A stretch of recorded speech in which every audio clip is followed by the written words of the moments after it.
예, 참. 이 청담동 술자리 의혹의 후폭풍은 아직까지도 이어지고 있습니다.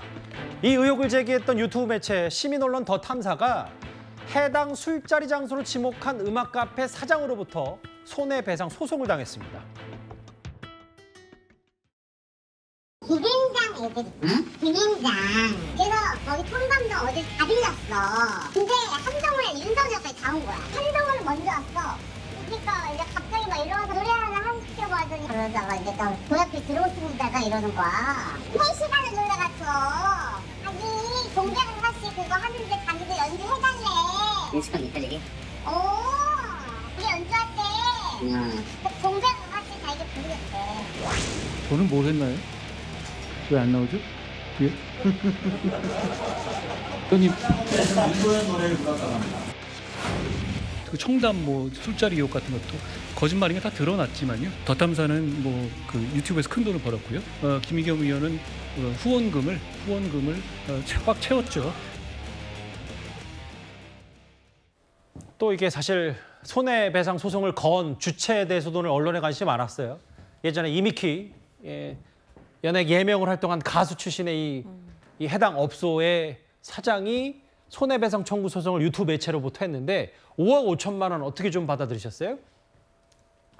이제 그 건물주랑 제가 봤을 때는 이 음악 카페 운영하는 분들이 이제 합쳐서 아마 한 걸로 알고 있는데요. 네. 결국은 이제 그 영업이익이 손해 봤다 많이 이제 그런 부분이 아마 들어갔을 것 같고요. 그다음에 정신적 이제 손해배상 합쳐가지고 그 5억 5천만 원 들어갔는데 지금 이제 사실은 손해 본 거 맞죠. 근데 이제 그거를 인과관계를 입증하는 게 제일 민사소송에서는 중요하니까 예. 이거를 이제 허위 사실인 거는 거의 판명이 난 것 같고요. 그걸로 인해서 어느 정도까지 영업이익을 봐주는지 정신적 손해배상을 봐주는지 봐야 되는데 지금 대한민국이 슬픈 현실이 뭐냐면 그 판사의 성향에 의해서 이 금액이 좀 왔다 갔다 하고 있습니다.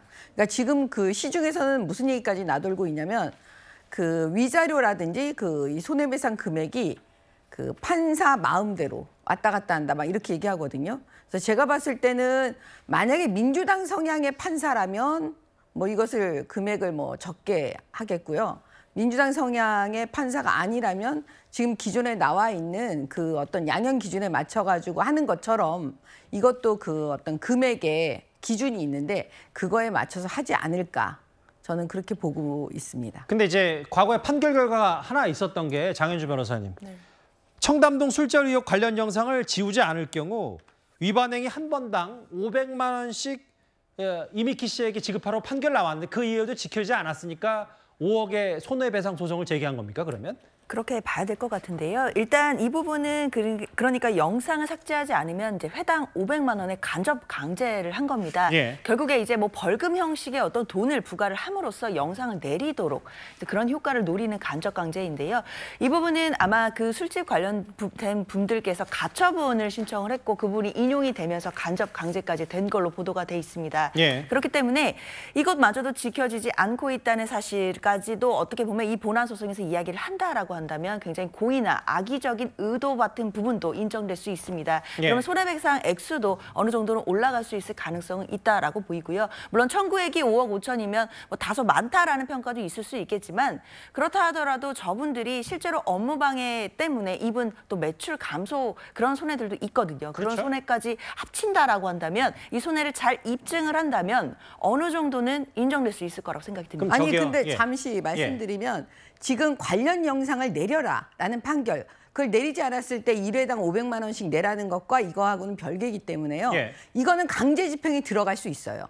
이거는 따로 지금 500만 원 아마 쌓이고 있을 거예요, 돈이. 이거는 그러니까 이게 법원 판결을 안 받아들였으니까 가처분을 그렇죠. 한 번당 500만 원씩 왜 안 네. 내냐 이걸 안 네. 받아들였으니까 영상을 안 지웠으니까 그 부분 때문에 5억을 낸 게 아니라 그거는 별개의 별개고. 문제고. 예, 지금 이거는 지금 진행이 되고 있는 겁니다. 1회당 500만 원이면 계속 안 내리면 계속 그 돈이 쌓인다니까요. 그러니까 5억 5천만 원 플러스 알파가 될 수 있다 이 말씀이신 거죠? 그렇죠. 예, 그렇게 되면 어떤 일이 벌어지냐면 이거는 따로 강제 집행도 가능합니다. 그러니까 그러면 정미경 의원님 저 해당 유튜브 매체가 그 법원의 판결을 이행하지 않는 이유는 여전히 그 청담동 술자리 의혹이 사실이라고 믿고 있기 때문입니까 그러면? 아니 그거는 이제 그 본안 소송도 있고 앞으로 지금 한동훈 장관이 그 더 탐사를 그 상대로 해갖고 제기한 손해배상이 있지 않습니까? 맞아요. 그러니까 그게 금액이 굉장히 커요. 앞으로 그게 형사적인 것도 갈 수가 있기 때문에 아하. 아마 그것 때문에 안 하는 것 같은데요. 예. 결과적으로 저는 이 금액이 나중에는 엄청난 부담으로 이 더 탐사 측에 될 거라고 보고 있는 겁니다. 그러니까 5억 소송은 5억 소송대로 별개고. 그렇죠. 한번 영상 이 500만 원은 또 계속해서 만약에 그 법원의 판단과 이 부분이 다 인용이 된다면 500만 원씩 쌓일 수가 있는 거고. 네. 그 이현정 의원님. 네. 사실 김의겸 의원이 이게 저 유튜브 매체와 뭐 일종의 협업 아니냐, 한동훈 장관 그렇게 의혹 제기를 했고, 그래서 협업은 뭐 김의겸 의원도 실제로 쓴 단어긴 합니다만 일단 5억 5천에 또 여기 김의겸 의원은 10억 얘기까지 나오니까 이 유튜브 매체와 관련된 청담동 술자리 의혹에 대한 그 소송 건이 상당히 좀 파이가 커지네요. 그러니까 뭐 일단 소송은 뭐 변론으로 하고 일단 뭐 김의겸 의원도 기자 출신이고 아까도 뭐 등장했더만요. 양평에 또 바쁘시더만요. 그쪽에 등장하시고 했는데 저는 이 사건의 가장 큰 문제는 뭐냐면 이 뭐 소송을 떠나서 기자로서 기본적으로 사실관계에 대한 확인이 필요합니다. 왜냐하면 처음에 이게 김앤장 변호사들과 함께 있었다고 그랬잖아요. 그러면 김앤장에다가 물었어야 돼요. 와, 당신들 거기 간 적 있느냐? 근데 확인하지 않았습니다. 자, 처음에 청담동 술자리라고 그랬습니다. 그럼 청담동 술자리면 어딘지를 이야기해야 될 거 아닙니까? 청담동 어디 술집인지 이야기해야 되는데 나중에 보도하고 보니까 청담동에 그런 규모의 술집이 없는 거예요. 할 수 있는 술집이. 그래서 어디 갔습니까? 바로 논현동에 있는 이 이미키 씨 그거를 찾아간 거예요. 아, 요 정도면 될 수 있겠다. 그 집을 찾아간 거예요. 그래서 그 집을 보도한 겁니다. 아니, 청담동 술집이 왜 갑자기 논현동 술집으로 바뀌어요? 그거 자체가 말이 안 되지 않습니까? 예. 청담동 술집이라고 본인들이 보도를 했으면 그 청담동 술집을 가서 어딘지를 확인하고 보도해야 될 거 아니겠습니까? 그러니까 아무런 확인도 없이 그렇게 질러놓고 난 다음에 청담동 가보니까 아무 데도 없어. 할 수 있는 곳이. 그다음에 그럼 논현동에 한번 가보자. 논현동 가니까 비슷한 술집이 있으니까 저 집일 거야. 라고 보도를 하니까 이 집은 무슨 잘못입니까? 그 보도 때문에 술집 손님 다 끊기고 장사가 안 됐지 않습니까? 그런데 그걸 지금까지도 떳떳하다라고 이야기를 하고 있고 사실이다라고 이야기를 하고 있잖아요. 그러니까 이건 말이 안 된다는 거죠. 이건 뭐 법원에서 어떻게 판단할지는 모르겠지만 예. 기본적으로 더 탐사의 강진구 씨도 그렇고 김의겸도 다 기자 출신입니다. 그렇다면 우리가 뭔가 보도를 할 때는 최소한 현장에 가보고 어디 집인지는 확정을 해서 보도해야 될 거 아닙니까? 어디 집인지도 모르고 여 근처 같은데 가보니 아무 데도 없어. 나중에 청담동이 아니야? 논현동이야? 이게 말이 되는 보도입니까? 한동훈 장관 얘기가 잠깐 나왔으니까요. 한 장관의 명예를 훼손한 혐의로 1심에서 유시민 전 이사장이 벌금형을 선고받았었죠. 항소심 첫 재판이 조금 전에 있었습니다. 한동훈 장관에 대한 명예훼손은 계속 부인하시는 입장이신 거죠? 제가 무죄가 나왔다고 해서 제가 무죄가 나왔더라도 제가 상 받을 일을 한 건 아니잖아요. 제가 부분 유죄가 나왔다고 해서 한동훈 씨가 검사로서 상 받을 일을 한 거 아니에요.